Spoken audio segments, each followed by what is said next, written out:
Hey guys, welcome back to Black Emerald Group, also known as Black Emerald Tactical now. My name is Sia, call sign Echo 04. First of all, I'd like to apologize to all you guys for not putting a lot of video content out lately. We haven't been busy playing games, we've been really focusing on pushing our Instagram page out, so I'm really sorry on that part. But we are going to be posting a lot more content in the near future. We also are going to post a lot more game videos, but right now things are just going a little slowly, so just bear with us. But I thought I'd kick off with a new video. I'm going to be doing two videos. One of them is focused on my helmet setup, and the other one's focused on Brainexploder's night vision recorder, which is a device that clips onto your night vision so you can see through it at the same time as record all your games, which is really cool. So let's first start with my helmet setup. The helmet is based on a Emerson Ops Core maritime cut, so it's got the vents underneath. I've changed the pads for Skydex ones because I wanted more comfortable ones. I hate the original ones that come in the Ops Core. I just find them so uncomfortable. The kit has a little dialer on the back. Doesn't do much justice because I got a flat head, but it still helps a little bit. Trust me, I really do have a flat head. So starting from the front, I have a genuine Ops Core skeleton shroud with a Wilcox lanyard.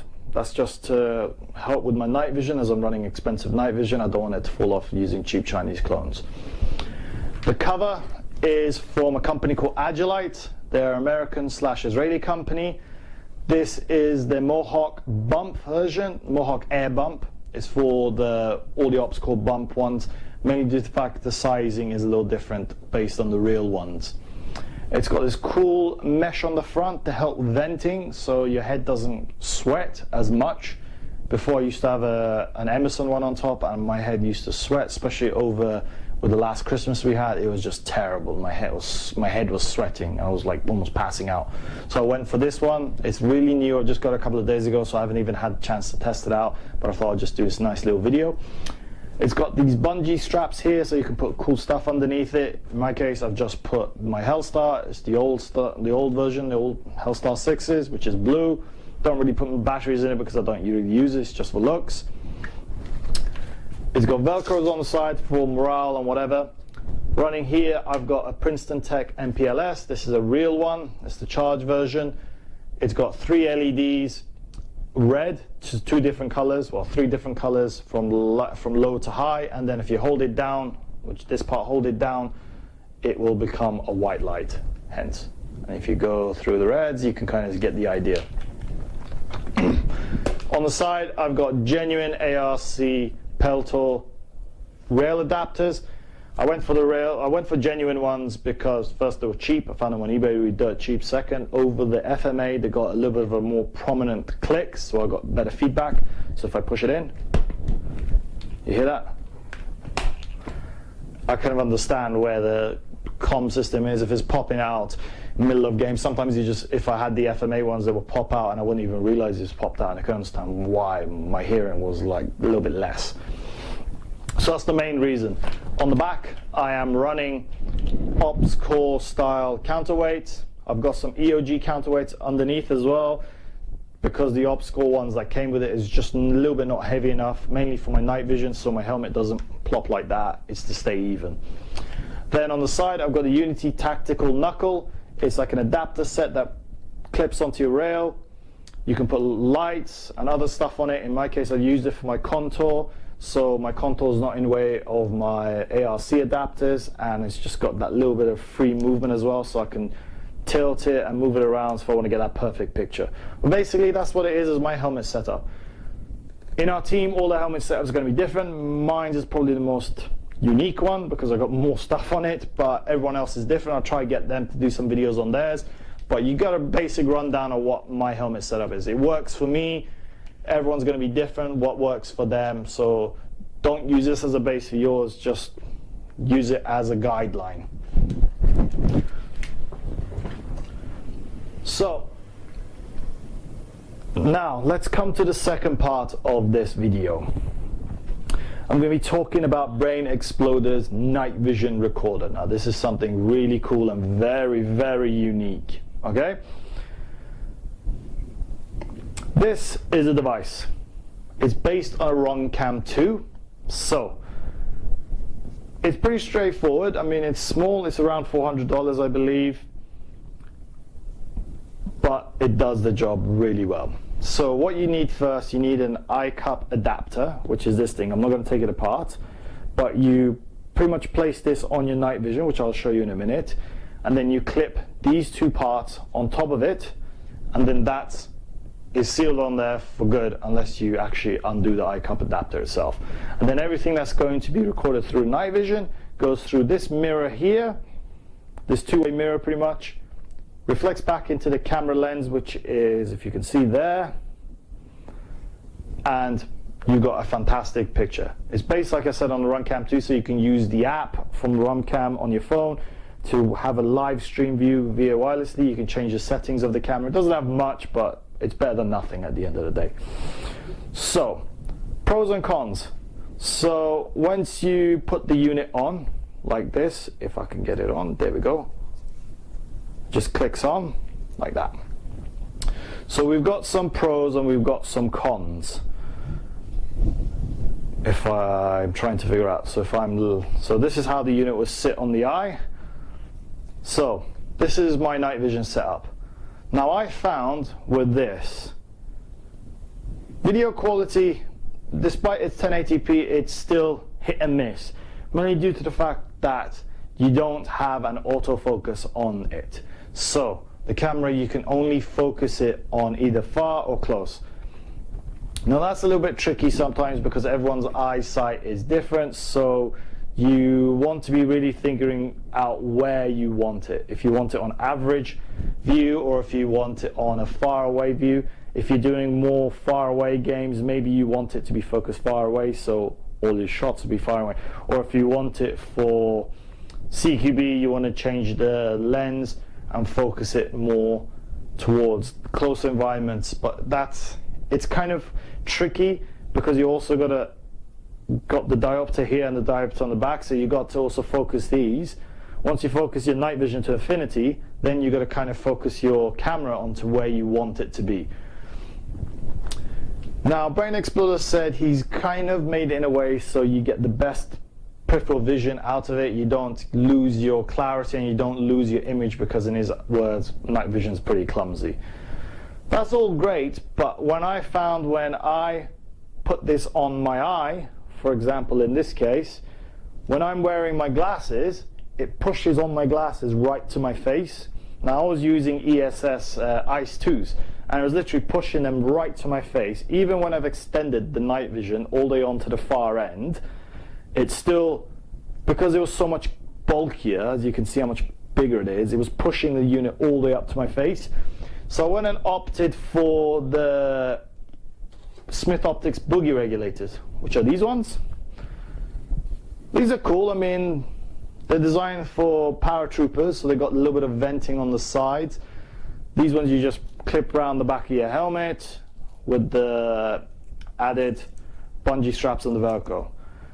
It's a little bit better with these because despite you pushing onto it, it's not actually pushing too much onto your head because you've got the foam on the inside, but there's still problems. I mean, with these, if you're in a hot and humid environment, they're going to fog up. That's impossible. Every glass is going to fog up. I've heard people putting soap and stuff like that. I haven't tried that yet. I need to try it myself to figure out if it really works. Also, that the unit does not sit over goggles. I've got ESS Influx, which has got the vent at the top. Does not sit on goggles. It just, whatever you do, you cannot get it to align right. It's always like a little bit there, so you're losing a lot of your image. I did tell Brian from Brainexploder, he said, you know, this and that. He was kind of saying he's worked his best to get the best image and blah, blah, blah. But I think he could have slimmed it down a little bit, maybe shaved a lot of this off. There's a lot I think he could have done to make it a little bit smaller. But doesn't matter. It works now. That's all I care about. Now, the battery life is around 2.5 hours of constant use.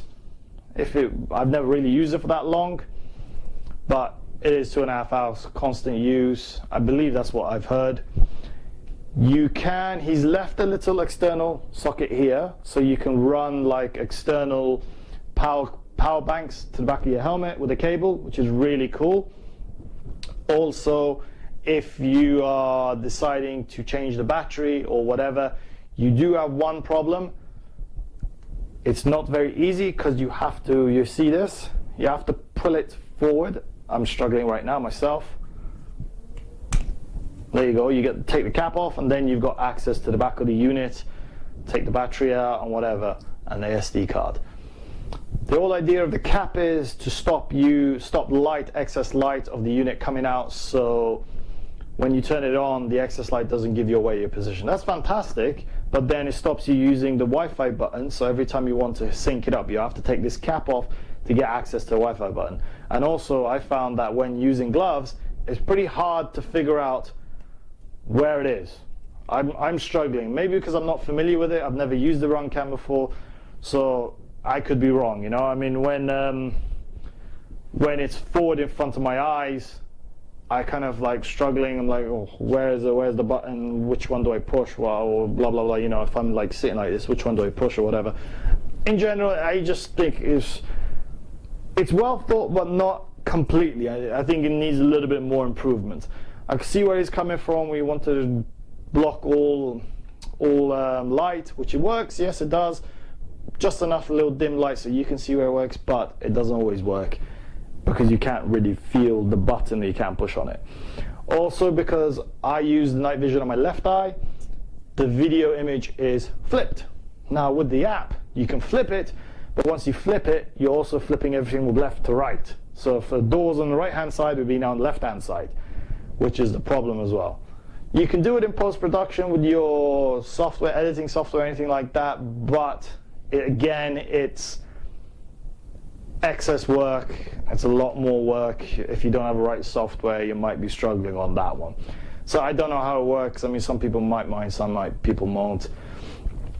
I do find with the camera there's a lot of blooming. So what I mean by that is, like, if you're using, for example, infrared illuminators, laser infrared illuminators, not like LED lights. For example, if I use my Surefire M952V, it works pretty fine because it's an even blow. It's an even spread. Not everything is all bloomed out. You don't have a hot spot. But if you're using, for example, I use my PEC 15. I've got a modified one, and if I shine my infrared illuminator on a spot, it will just get like a really bloomed out image. And I kind of think that sucks a little bit, but there's nothing we can really do. I mean, maybe change the camera or the lens, I don't know. Finally, if you want to, in this case, change the lens, so if you want to focus the lens, so if you, like I said before, if you want to focus it further forward, that's really fiddly. So what you have to do, you have to undo a couple of these screws. It's probably this one, I can't remember from here. And then you have to stick a screwdriver in there and just turn it so the actual camera, which is here, if I can show you in the photo there, starts spinning. It is very fiddly and it takes time. So I don't recommend doing it unless you really can't see it. I mean, the unit originally is based for average eyesight, so if you've got an average eyesight, it'll probably work. But not everyone's eyesight's the same, so I have to see. You just have to see how it works for you. But overall, it's a great device. I mean, it's definitely worth the money because you can get that never seen content. Most people, you don't usually see most people recording night vision games. 90% of the time, people are doing it with their phones or doing it actually through a camera and DSLR or something, and it kind of ruins it. But if you're using this, you get a first-person perspective view, which is really cool. I did take it for the first time to the mall, which is now shut down in UK Reading, unfortunately. But because it was the first time using it, it was a little bit hard. I've put the settings was wrong. I changed the settings into, I believe, what was right, but was wrong actually. For example, I turned the exposure up, and that made like a lot of the viewing really hard, especially when you turn like the the IR illuminators on, it will just bloom almost everything out. I'll put a little bit of video content near the end just to give you an idea what it is. I mean, like I said, I'm running white phosphorus, so it'd be cool just to see the world from that perspective. But bear in mind, I don't have I do have a lot of video content, but not a lot of it's great because, like I said, the camera settings weren't right. But overall, it's a fantastic unit. I would definitely recommend it to anyone who wants one. Right, that's it for me, guys. I hope you enjoyed this video. If you liked what you saw, please give us a thumbs up and hit that subscribe button. We also got an Instagram page, Black Emerald Tactical. Go on that. I've got my own personal page, which is just photos of myself and things I've been doing, which is callsign E04. But definitely go check us out. And thanks again. And stay in touch. We've got lots more cool stuff coming out in the future. Thank you. Engaging enemies in close proximity to civilian dwellings at this time. Out.